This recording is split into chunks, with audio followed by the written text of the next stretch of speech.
Honorable ladies and gentlemen, ni Eko Dydda kama kawaida, aka the ghetto president. Mungu alitaka tuishi pamoja, angetaka angeumba kabila moja. Rainbow ni colorful, rangi zikiwa pamoja. Pudding ni tamu, matunda ikiwa pamoja. Kama moi tingisha kidole moja. We are one, sini watu moja. We are one, sini namba moja. Athletics wanajua we are one, sini namba moja. Watu kaa wewe ndio wanafanya uchumi inaoza. Ati party yetu, ati watu wetu. 254 country yetu, nane na own kati yetu.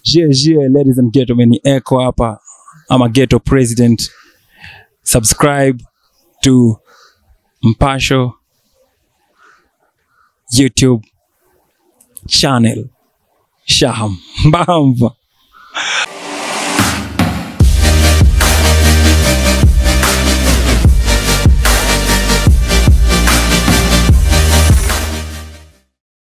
Hello everyone, my name is Mpasho and today I am joined by one of the veteran gospel artists that we have in Kenya, the one and only Eko Dydda. So guys, I am really excited, and I know like we all have some pressing questions for Eko Dydda, but first, thank you so much for being here. Bless up. So first things first, how have you been? I'm good, 100% good. Okay. Yeah. So I think what most people are actually wondering is, as a gospel artist, why join politics? Because actually I'm not doing politics, I'm doing leadership. There's a difference between the two. Okay. Politics is mix them, gather them, do whatever you're doing, as long as you go into power and then do your own things. Okay. Confuse them as much as you want to, and then get into power or office of power and do the rest of the things you wanted to do, not the things you're supposed to do. But leadership is you lead people to a certain destination. So I'm doing leadership. I'm not entering politics. It's just that I'm taking it to another level, because I've been a leader ever since. If you listen to my lyrics from day one, you look at my lifestyle, my stand, you know, as a person, pushing for brands like Tribe All Generation, you know, unity, peace, all through, ever since, as I was a kid. So I just feel I'm taking it to another level where it's like national, you know. Before it was probably for me as an individual. Those are my principles. But now it's for others. Yeah. Why now? Because if I don't do something in my generation, I think I'll have failed. I remember someone called me and asked me, Eko, you know, for years I've been asked that, Eko nasusimame, you've been doing tournaments, Ghetto Championship, which brings over 32 slums together. For years I've been doing so many stuff. Buying guys my machine is a couch, but I never say these things loud because I don't believe that's leadership. Leadership is you do good and move on.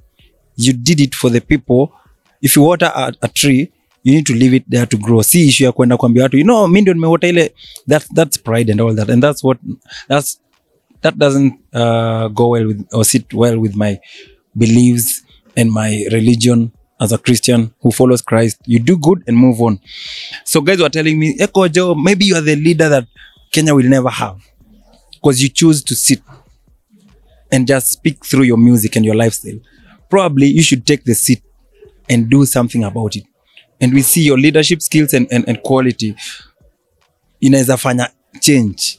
For years I've been told that, but I kept on telling guys, when God tells me, so if God orders me, because God orders my steps. We plan, but God orders our steps. So when God told me to, I was like, sir, yes, sir. So God told me to.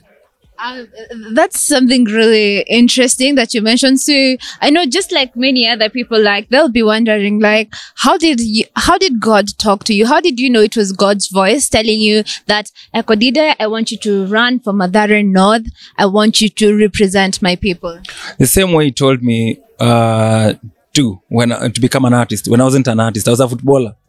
I was never an artist. And then I was like, Mimi, you know, the situation and everything around me was telling me that. There's a way God makes sure. You see, just like in the Bible, God speaks to people. And he speaks in different ways, through dreams, through people telling you, through many ways. At times, labda unaweza kaa tu hivi unajipata umeenda zone and you're being spoken to. So God told me through so many things and told me, you're ready. I've been preparing you all through for this. I was like, I don't like politics. He told me, this is not politics. And you see, most of Christians are afraid of, let me say, leadership because it has been termed politics. And as we all know, politics is a dirty game and it takes so much from you. Exactly. But leadership is a clean game, which God is the founder of leadership. You know, and God's people God has always used people to become leaders. Akina David, Akina Solomon, and so many other guys who are not dirty. Right? And they didn't play dirty. They didn't play politics with the power. The only person in the Bible mwenye najua alijaribu kucheza politics na power ilikuwa Saul, King Saul. He tried doing those things za kuchanganya watu, onekana when you're big, when you're, you know, let the power get into you. Those are politicians. It's only politicians that let power get into their heads. Yeah, but leaders are so concerned. If you look at Akina David, they're so concerned not about retaining the seat, but about service to the people, serving the people. The sole purpose of a leader is to serve the people. Siwe ukwe juu, ni wewe ni servant. Wewe ni mtumishi. Uweki pale, uende kuball, kuflex, venye unakunga na raia, jeshi kubwa. That's why even my campaign sina hizo za ajabu. I feel like you know, PR and all that's politics. PR and all those things. Those were invented by politics. Just the same way unaona kwa usanii kuna kiki and those other things.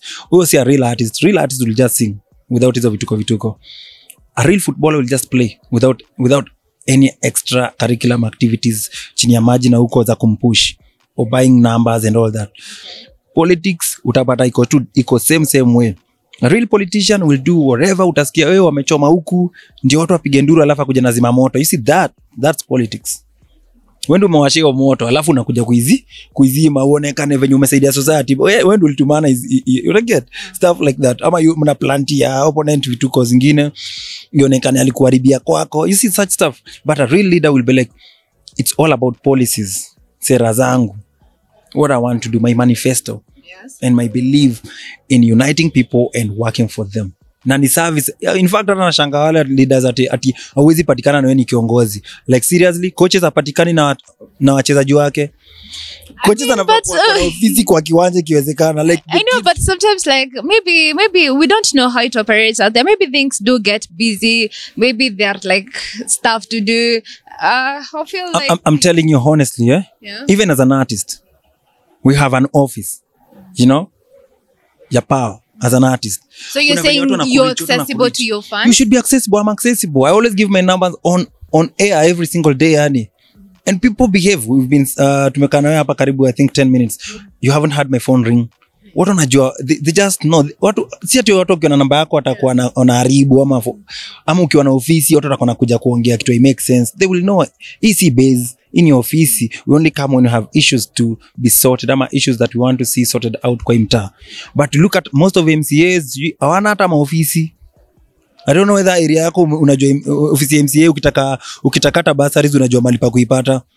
You just see zile peanwa. Yani you're like okay. You get it? Yeah. It's so weird. Yeah. It's because they're playing politics mostly. You should be available. If God the Father, who's supreme, yani and you're almighty, powerful, but yet anasema ukiniita mimi niko. Unajua he's omnipresent. Ako kila mahali, ever present. Inakuwaje si atupatikani atiwe ni government official, lakini hiyo office ya government hata namba ukipiga ingiagi, ukikuja kwa ofisi unaambiwa ametoka au ushinda wakitoka. So these are some of the things that you plan on changing. Like you want to be accessible to the people, you want to be reachable, and you want to be on the ground working with them. Yes, and I want people to access the resources that the government has set for them. And so on that note, this is the first time we have seen so many creatives join politics. We have people from the secular industry. We have actors. We have people who've quit like the radio judges and stuff. We have so many creatives who are running for office positions. What are your thoughts on this? I love it. I'm so happy because these creatives, for one, they've always dealt with people on the ground. Like if there are people who've dealt with kama ni rejection unaambiwa shuka stage, you get it. We always deal with people mostly unasending autograph card daily like it's your job, it's something you've done. Mapicha upiga, you're so used to interacting with the public. So it's so easy hata kufanya services if you are really, really a leader that wanted to serve. Nothing changes. Kwa sababu ni difference ni same. Actually, I think sasa kama mimi nikisimama MCA, that's a small audience. Because the rest of the times you're known throughout the whole country. You get phone calls from all corners of this country. You have followers from all corners of this country. MCA ni space ndogo sana. Okay, and on that note, inshallah, if you do get the seat, will you stop producing music, or will you still continue giving us content? And if so, how do you think you'll be able to juggle between being an artist and being a leader? By the way, I've always said King David is part of my mentors. You know, it's someone I always look up to as an artist. King David was an artist, still a king. He wrote all those psalms that we see in the Bible. There are so many, That is before he got, like when he was younger, that's when he did. I don't know much about the Bible. He did it when he was in power. Some of the songs, actually, he was singing even, Moses. Moses was singing those songs even after the battle. After wamepita hivi wame-cross Red Sea, wanaimba. Kuna ngoma amerecord, hiyo ni ngoma imetoka. I'm telling you, true. Read the Bible, you'll see. These leaders, akina Solomon, he was writing. Solomon alichaguliwa na Mungu akiwa mdogo sana. But see the Proverbs and all those things, Songs of Solomon, he did them when he was in power. So we could, Bible inasema, I can do all things through Christ who strengthens me. It's just the world that sets standards and yet make sense. Ati unaweza fanya tu moja. I can do all things. Like mimi, I'm still a footballer. I've been an artist and I've been still playing matches. Like I've been playing matches. See, that one, like it's when like free time, when you're not performing, when you're not recording. I feel like, being in the office is demanding. Is it not? It's not demanding. If you're born, it's like saying for a fish to swim, it's demanding. Being in the ocean is demanding. There's nothing like that. Even if the deep sea wasn't better to swim.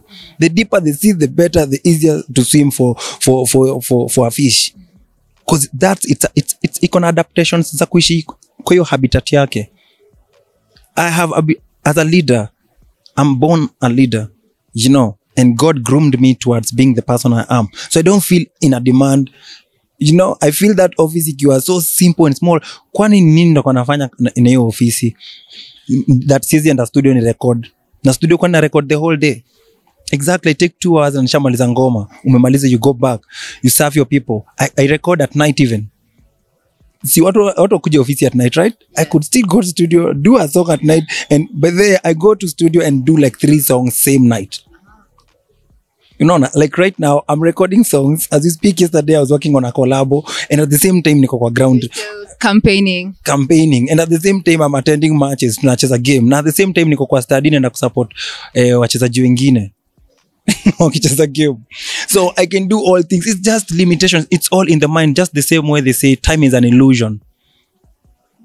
Time is an illusion. What you can do tomorrow that you're postponing at wacha hii ndafanya kesho, you can do it today because today has 24 hours just like tomorrow. Eko Dydda, he has said that he can do it all. He can do it all. And he's promising to be the leader that we have always dreamed of, like the leader who is going to, be there for us. So moving away from politics, I wanted to ask, how are the kids? How's the family doing? They're doing great, doing amazing. We're having amazing times with the guys. They're also doing all things through Christ who strengthens them. Keep it real. I'm blessed right now. They're footballers too right now. Wait, how old are they right now? They're still in primary, I feel? Yeah. Keep it real is 11 years old now, and I'm blessed is 9 years old now. Yeah. I know you still get asked about those names like 1,000 times, but like one more time, can you please tell us like why you chose those names? As I told you, as a leader, I've always thought of being a symbol of unity from day one. That was part of me. And those names, if you notice, during post-election violence or during elections and all that, people get brewed na easy violence stories when you are tribe gani, unatoka pande like your second name, like people will want to know. Yes, even when you're getting married, you'll hear your parents asking, now anaitwa nani huyu kijana? You say Samson nani? They want to get the second name. Why? Because they want to know which part of the country he comes from, so that they judge him, wajue kama watataka akue kwa familia yenu ama wamkatae. So we decided as tribe all generation, part of tribe all generation is we've decided we are not tribal. We are not tribal generation, we are tribe all generation. So part of the principles is naming system. If we change the naming systems to a point, we have your names are just Kenyan names. You could be either Akale, and your wife is Kyuk, and you name your kid Omondi. You get it? Yeah. So that you just know, Omondi ni jina ya Kenya, siya kabila fulani. So that you might find an Omondi that names up. You might find Omondi Mkamba. You get it? We just have Kenyan names, or if you don't want that, you create new names. You create, because kwani sisi wa creative ni generation baka tunatengeneza sheng yetu kila siku tunatengeneza sheng mpya. That simply tells you we are so creative, we could create names at a twinkle of an eye. So it's so simple. We having those names, second name ikikuwa hivyo, it will destroy the whole thing kwa sababu keep it real anaitwa keep it real Favor Dydda, right? So right now ako saved by that, but in family yake itakuwa surname yao itakuwa Favor, keep it real Favor. So I want to ask, have your kids ever complained about their name and be like, maybe dad, my name is too long, or I don't like my name, or have they ever come home to you and told you that they got bullied because of their names, or other kids are making fun of their names? They like it because it's special. First, having their names are a statement. You get it? It's a statement on its own. It's not just a name. It commands blessings. It commands, names really speak so much about who you become. Names shape us. If you didn't know, into a destiny we probably didn't even think. So you see, being called keep it real, that guy keeps it real 100 yani everywhere, and he's called Favor. So he's favored. God's favor follows him everywhere he goes to. So whoever wants to think that's not a good name, it's up to him. But keep it real himself have taught him to know the meaning of the names, so he doesn't care what someone else says about the name. But the truth is, no one even calls their names. They are shocked. No one anawachekelea ama was called jua names zao. Actually, kids are like, what? You're called I'm blessed. You know, like that's your name, not blessed. I'm blessed. You know, it's a statement. What's your name? I'm blessed. You know, what's your name? I keep it real. You know, I'm keep it real. And those names somehow will favor them in offices of power in future and other places. Someone will be, if you notice, there are people, many people in this generation that we don't even know have lost jobs or have not gotten the jobs due to the fact that they were named in a certain way. Their names didn't favor them, because in Kenya, most of the things are not done out of, people don't get jobs out of merit. You don't get job because una deserve. Ni jina yako inakumezeshia. You get it? So you might, people would want to vote for you as a president, but they're like, au ni mkabila gani? So, and then just, if you see, right now, me being called Eko Dydda has saved me a lot, because I'm a symbol of unity by default. All tribes in Mathare North can relate with me, you know. You can relate to me because they feel, huyu hata akiingia hatakuwa na favor kabila fulani. Kwa sababu yeye ni kabila zote, literally huyu ni kabila gani hiyo? You get it? And even in my ID card, we changed at the back. Now I'm from Mathare. I'm not from those shags. I really am a Kenyan now. Not from a certain part of Kenya. I'm just Kenyan. Okay.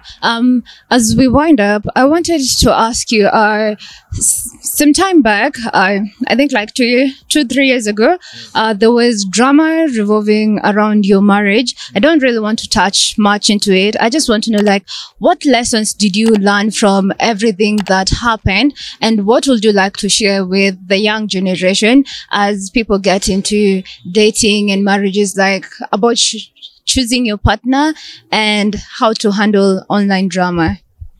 I'll be honest. Kenyans, we are so used to negative, yeah, that we really thrive on looking for, tuna go through much harsh, life inatufinya sana, that we are so into it. What does it make sense, you know? Are you trying to say because we're suffering, we want to see like other people suffering as well? Yes, we want to see everyone suffering so that we feel like tunatoshana. You get it? Well, reality is that doesn't even get us anywhere. That gets us messed up. That's a spirit of jealousy, which is next to witchcraft. And any place that has witchcraft, you know what happens? Aienanga maendeleo. So that's what the state the country is in, especially the youth. Ukinotice, ukipiga picha fiti uke kwa online, people, you inanga views. But ukika TBT, how you look, why you're looking so weird, uliko nakasiya aje shule. Hey guys, comments, likes, you wonder what?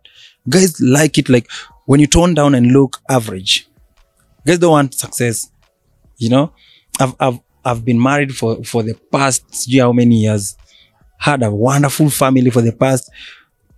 But the way if you look at the media, the whole public was reacting to my marriage. I'm like, guy, tumekuwa perfect for a very long time. You've never talked about this. Now that you unashuku, hata una nini, una assurance, una ujui hata kinafanyika, but unashuku. So now you're all out lashing out emotions zako. Why? It's like, I feel like what I learned from that is Kenyans, instead of celebrating that ule boy anafunga bao kwa kiwanja, tunangoja boy atoke kwa kiwanja akiwa ako frustrated juu hakuna mafans, hakuna sponsorship, so amesota, anatafuta lunch huku nje, aibe, tutapiga nduru. Hatuwezi piga nduru kwa kiwanja, lakini akiiba tunaweza piga nduru auawe. Mwizi, shika, ua. We volunteer to bring down others. While we feel so hard to go support others. We don't celebrate success. We volunteer to celebrate failure. Is this mediocrity?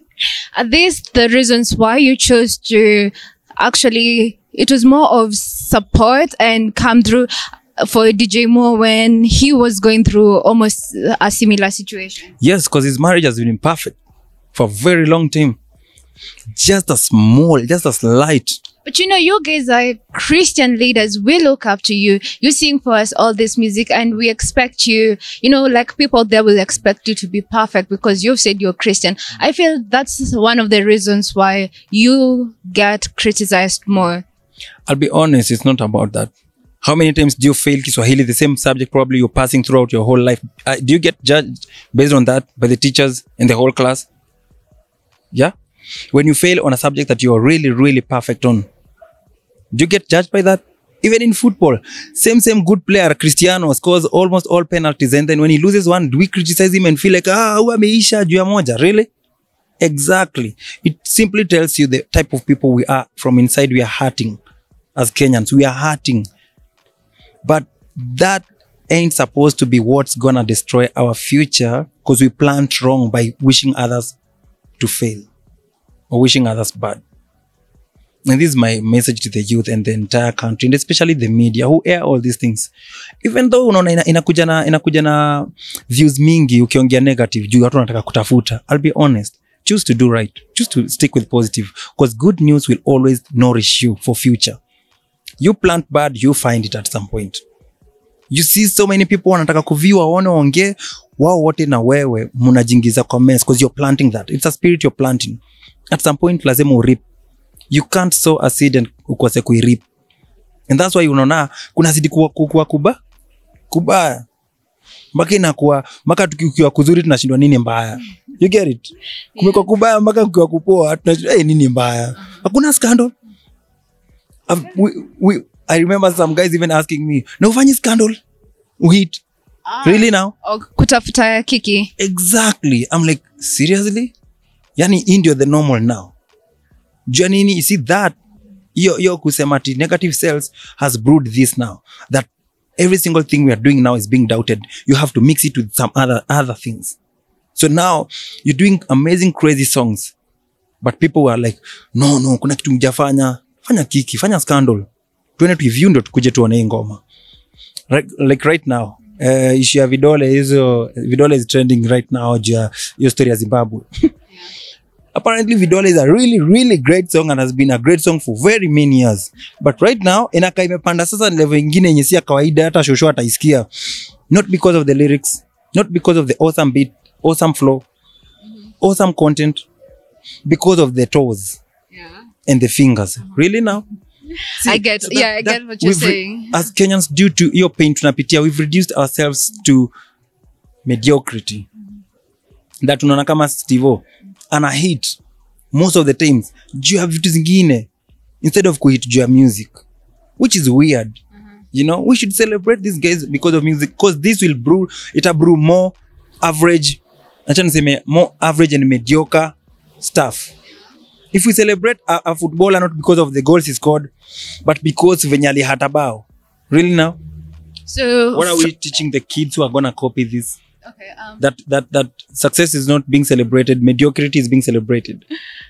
I understand what you're coming from and what you're saying, because sometimes you also do get tired with, you write something and then you look as if you're speaking lies because people gave you wrong information. Like, for example, you might say you've broken up with your wife, but you only said that because you wanted to trend so that when you release the song, it hits. Yes. So on that note, did this teach you to keep your family away from media?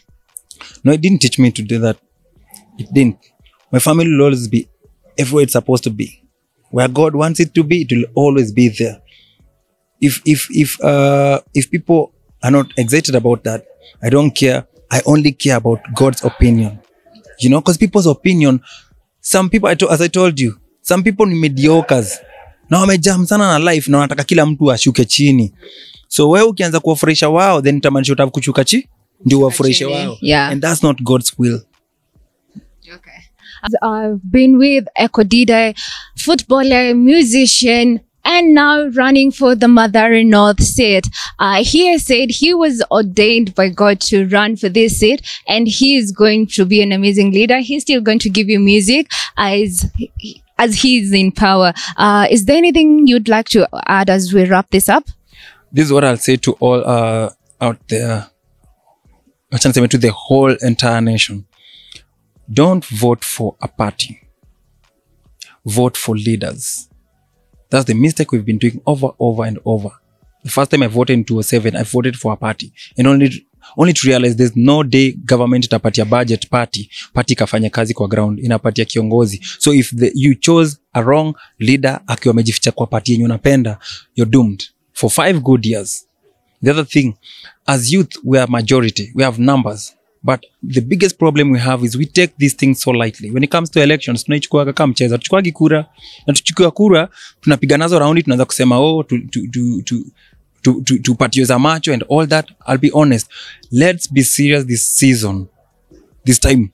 The next 5 years, tuchukua tunaprint, tunatype pale kwa mtandao, venye leadership inatufail. Vote for the right person kutoka chini mpaka juu. Vote kutoka kwa ward, usivotie president. Most of us are focused on just the presidents. We forget this word. And ward ndio kwa karibu. Ward yako, hiyo mtaa yako. President is so busy and the country is so big that he can't solve vitu za ward. That's why you have a ward leader who is an MCA. Huyo ni president kwa mtaa yako, unafaa ujue hivyo. Huyo ni representative wa government. So if you joke with that, then your mtaa itakuwa imestick, iko stuck ataka Kenya kombele. The last part is history za macho. I'll be honest with you, Kenyans. It's like we've been programmed by politicians who are business oriented. No wanabiashara. Anafanya gamble lako biz. Atenda chukue loan, akuja invest, awapatie za macho, mfurai, and then aingie kwa kiti. Akimaliza anze kurudisha ile pesa juu. No one wants to do a business yenye na fail. Anataka kuprosper. So ile loan lazima irudishe. Si aliwapatia za macho, alikupatia unga, alikupatia aliwaletea maunga, aliwapatia hizo vitu, aliwapatia, but akiingia kwa power, basaris zile anapatiwa apeane, ndio ataanza kuuza. Then we will be the ones complaining tena pale kwa mtandao. And we were the ones who empowered such a person. Inafaa kwa such people, ati jobs anauza and all that. Anyone who comes with an idea of an agenda of giving you cash, anawahonga ndio akwe kwa power. Such guys, let's teach them a lesson with these elections. Let's make sure huyo ni mwanabiashara, let them go at a loss. Wacha achukue hiyo loan alafu ashindwe atailipaje kwa sababu tulipatia mtu mwingine mwenye kutupatia odo kura. If we do that, any person mwenye akona idea ya kuinvest in politics ndio si leader, invest ndio arudishe. Such guys watashan from politics or leadership because they'll be like, hii ni biashara ya kupoteza. No intelligent businessman wants to run at a loss. So let us take the money, chukua kula, let them wapoteze. Wala na lesson from this. And these are, if it's incitement, I'm inciting you. Chukua kabisa hata kwa line wakikupea. Chukua kabisa, but this is the guy I want to make sure faces the banks alone. Arudishe ile loan peke yake. Okay. So that next time wakisikia hivi, real leaders ndio watakuwa wanajitokeza kwa line peke yake. We will never have businessmen vying. because they wanna do business. Aingie pale anze kuwauzia mashamba. Shamba zile zenye ziko kwa kiwanja ya mpira ndiye anauza, ndiye apata hiyo pesa arudishe kwa loan. And he's selling literally everything that you're supposed to have. Maji, sijui nini, they are selling. Unapata wameshat maji mtaa. Mtaa ina maji. Na hiyo ni maji ya government. Maji ya kanjo ati mtaa ina maji juu. Huyu jamaa ndo ameshika, huyo politician mlingiza ameshika alafu ako na clean waters. Amwaletea. Okay. See, having businessmen wanna sell everything that you're supposed to be getting for free, your services, just because nyinyi mnataka za macho. The last thing actually, wale watu wanapenda hizi za macho sana sana. Especially wacha niseme watu wajaelewa reason behind the story ya macho. Ask yourself, mtu amekupatia akiingia pale anakuuzia job yenye ampatiwa na gava kupatia free, anakuuzia 100,000. Who's a fool? Who's stupid between you na yeye? Okay, let's let Kenyans process that. Guys, that has been the lyrical Eko Dydda. I have been Hani Petra. Till next time, keep it Mpasho.